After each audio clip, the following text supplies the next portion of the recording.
Good morning, good evening, or good night, wherever in the world you are. Hope you're having a wonderful day and welcome to your latest Nottingham Forest news. Even though today isn't really a news video, it's more of a fun video, but it's an interactive video that is going to require your involvement pretty much off the bat. Guys, before we get into the video, as always, please be kind enough to hit that like button. Subscribe to the channel if you are new, and if you want to support us, become a member by hitting the join button. It's only 99p. Also, a quick reminder, tonight at 9 p.m. we have the Forest Forum, one of the best streams on YouTube you will find this week. So please make sure you join us because we'll be dissecting the Liverpool match. We'll be looking ahead to the Arsenal match as well, and maybe if I'm feeling cruel, I'll get some of the guys involved in this top 10er. Maybe we'll get like their top 2 or 3 players. Let me know if you want me to do that tonight. So guys, let's jump into it and let's start from 10 and work our way to 1. All right, guys, so let's jump into this and get started. And we're going to work our way from obviously number 10 down to number 1. And let me know if you agree or disagree. No doubt most of you would disagree. My number 10 is someone who I would honestly, a couple of weeks ago, have not put into the top 100.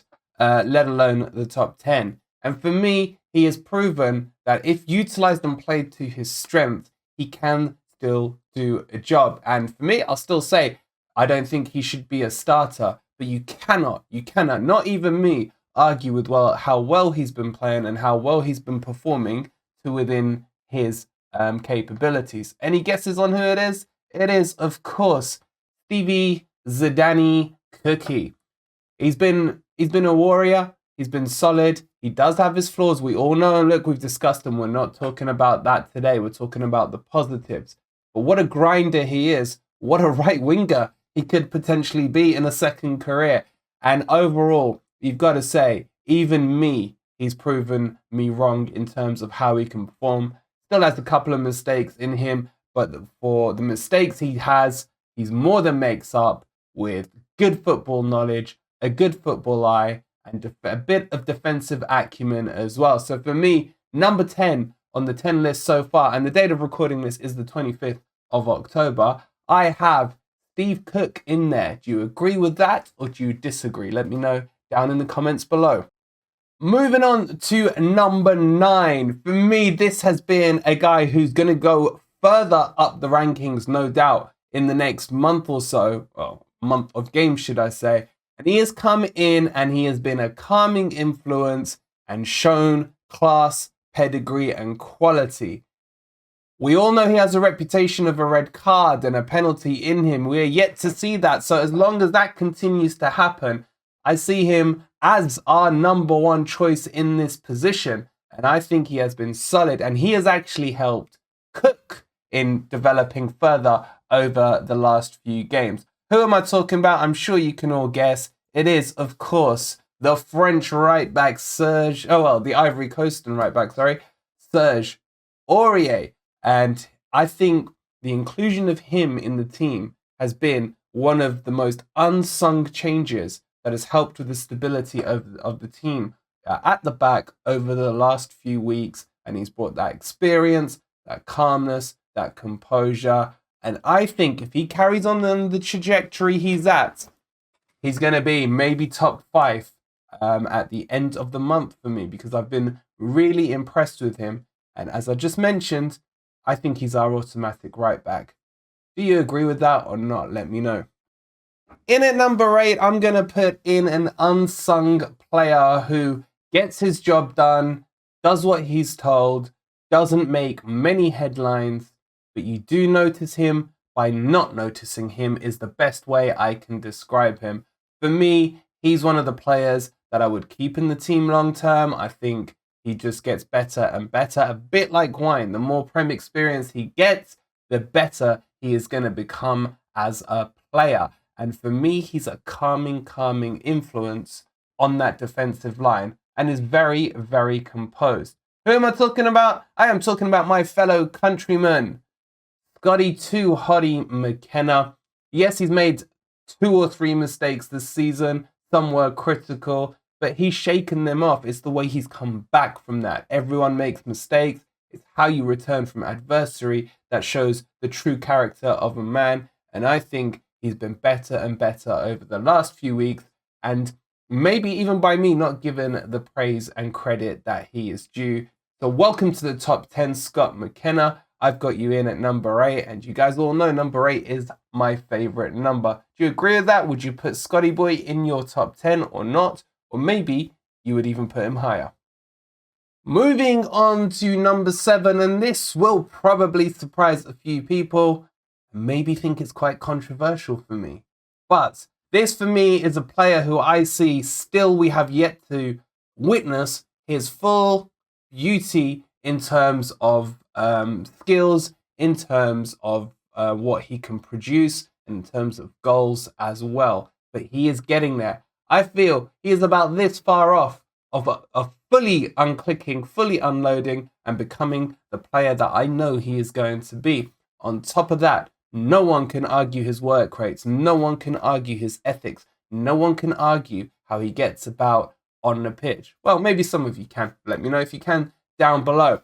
I love this player. This player for me will be our best player at some point during the season. At some point, people will be raving the name, or should I say raving the 3 letters, MGW. At the moment, he is well on his way and rising up the rankings. I have him in at number 7. I just want to see a few more goals from him, a little more composure in front of goal. I think he's got a magical right foot, one of the best through balls I've seen in the league so far this year. But he is clicking, and once he fully clicks, for me, he's a top 3er. Can't wait to see the development of this young chap over the next weeks and months. Do you agree or not? Did you guys expect me to have him higher? Let me know down below. Moving into number 6, and for me, this chap has to clearly be, without a shadow of a doubt, the most improved player this season. The heart, the desire, the hunger. What he lacks for in skill, he makes up for in heart as well.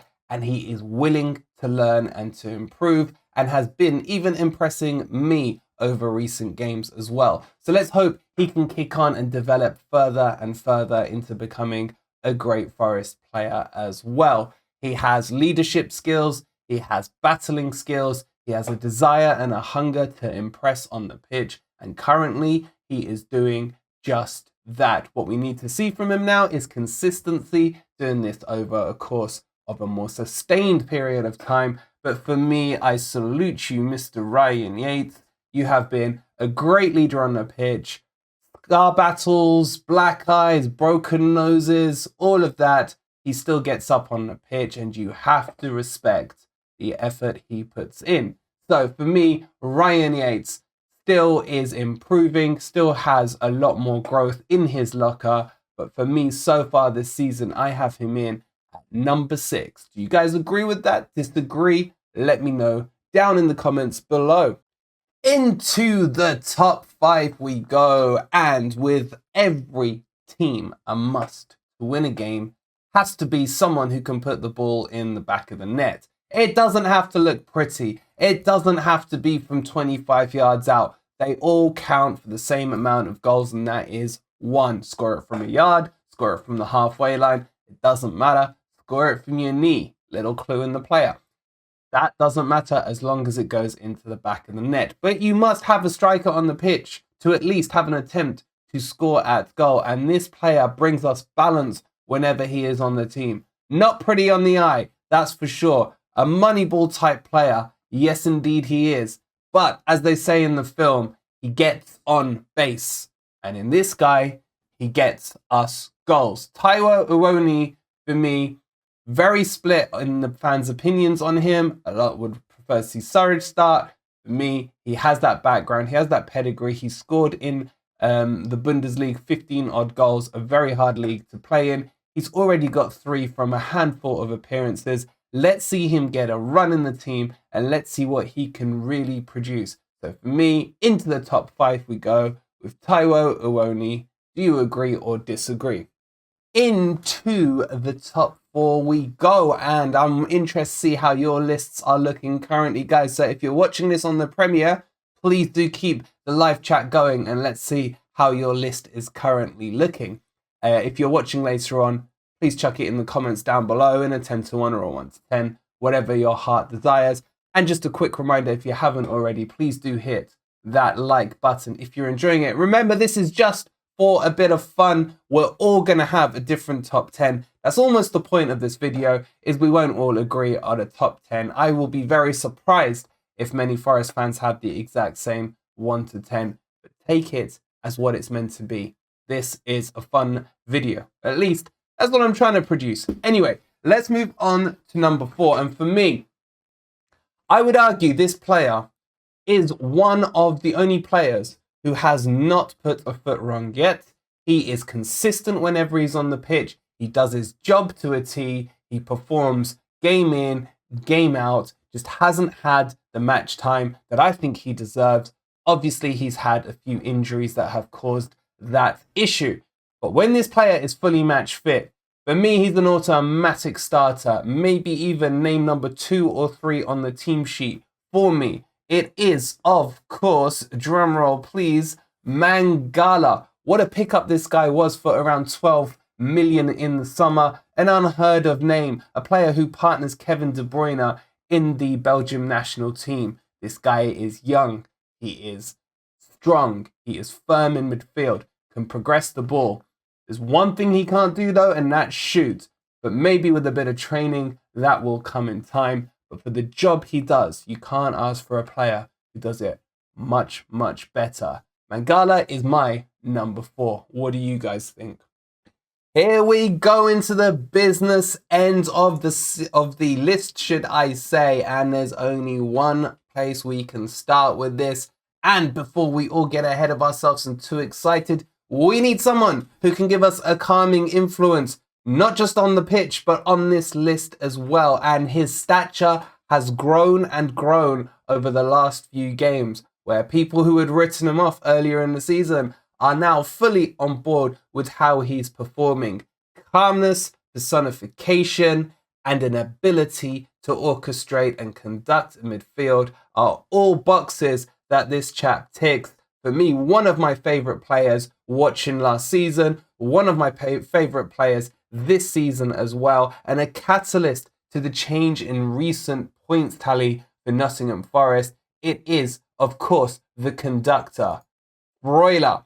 For me, number 3, lovely, lovely player, lovely to watch on the ball, a player who has the ability to look like he has time on the ball when he doesn't. That is a rare breed of player. There's only a handful of names that come to mind when I say a statement like that, and I'm not putting him on their level by any stretch of the imagination, but that is the persona he gives to me. He can find a short pass, he can find a long pass, he can cover the pitch with his legs, even though he is the north side of 30 now. Romain Freuler, for me, definitely top 3 players so far this season. Let me know if you agree. Into the top 2 we go, and this was a hard choice for me. Which way round would these 2 players be? There is a player that a lot of us seem to have forgotten how good he is and what the performances were like that he put in throughout the whole of this season. You could argue he has had one bad game this season. The rest have been at least 7 out of 10 performances from him, with desire, with passion, with a working ability, with a desire to accept any mistake he makes and recover the ball and continue to progress forward. Scoring probably one of the better goals we've scored this season as well. It was a team goal that he started and finished off. He's a great, great player, and we picked him up at a complete bargain. Currently out of the team, but you cannot forget, nor will I allow you guys to forget, how good he has been for us all season and how he wears his heart on his sleeve and performs like he wants to play for the club. Who am I talking about? I am, of course, talking about Lob, Lewis O'Brien. I've been so impressed with him, with his attitude, with his desire, with his passing range, with his ability to win back a ball, to drive a midfield forward. And for me, he is number 2 on the list. Do you guys agree or not? I feel a lot of Forest fans have forgotten about him with his recent illness, but I would love to hear your opinions on him down below or in the live chat. And this brings us on to our number one position. And it could only go to one player in my opinion. And of course, let me reiterate, this is just my opinion. Why have I selected this player? Because he has gained us the most points this season. He has saved us the most times this season. And he plays with desire. He plays with passion. He goes a bit too far at times, but just like me, I love that. And I'm quite happy to see him do that. He shows exactly how he's feeling on the pitch, when he's feeling it on the pitch, but he has ability. He has the ability not just to keep us in games, but also to inspire those in front of him. People say he needs to work on a few elements of his game, which we will talk about in a quick second. And I do agree with that. But you cannot argue that my number one player, Dean Henderson, has produced the most, should I say, things that have given us points on the board. He's given us 3 points at West Ham, or you could argue saved 2 points at West Ham with a penalty save. He's produced wonder saves. He saved us against Liverpool with those Virgil van Dijk headers, for example, at the end of the match. He has saved us in the Everton match as well with some huge saves during the match. He has won the most man of the matches on our live streams this season so far. And yes, it's maybe not the most attractive position to put at your number one, but the goalkeeper position is one of the most important on the pitch.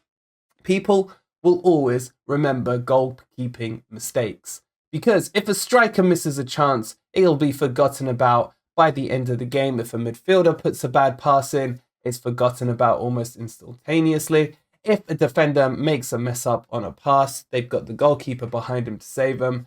But any goalkeeper that makes a blunder, it makes the YouTube reels, because he is the last line of defense. And who better would you have as your last line of defense than Henderson? I ask all of you to name me one shot this season where he could have done better or saved. Yes, there was plenty of worldies that did go in, but I'm talking about blunders. In terms of saves, he has not made one blunder, and he has saved us so many points this season. Gained us, you could say. Yes, we know his distribution needs working on, but I still believe that comes from the team mentality and the structure and the way the team spreads in front of him. You have to have open players for him to find those passes, and that will come as the team develops further. But I would have to say, for me, it's Dean Henderson, guys. And remember, I hate Manchester United, so giving it to a player who has that strong a connection with Manchester United tells you a lot about how highly I rate his goalkeeping abilities. I always think a goalkeeper has to be a goalkeeper before he is a player first. So let's judge him on his saves, let's judge him on his passion, and let's judge him as well on the way he even jumped into the crowd after the Liverpool match just endeared me even more to him. He's a lonely player, and he's got that much passion about that win. Says it all for me. That's my top 10. Let me know if you agree or disagree with it. Look, please do like the video, subscribe to the channel, and if you want to become a member, do hit that join button as well. Please do remember, it's a bit of fun, but it's also interesting to get your guys' thoughts on it and where all the players sit in your mind. It's quite hard to do, and I probably, if I recorded this in an hour's time, would rejig some of the positions slightly differently as well. I'm sure there's one or two other players you guys would add from outside of my top 10 onto the list. Let me know all of those down below if you would be so kind. Don't forget, we got the Forest Forum tonight at 9 p.m. with our packed panel. We will be dissecting the Liverpool match. We'll be looking ahead to the Arsenal match, and we will be talking about all topics in and around the City Ground and relating to Nottingham Forest. Who knows? Maybe I'll get some of the guys to give me a top 3 or a top 5 players for them this season, and we'll see how different their answers all are. Thank you guys for watching. Looking forward to seeing you tonight at 9, and come on, you Reds.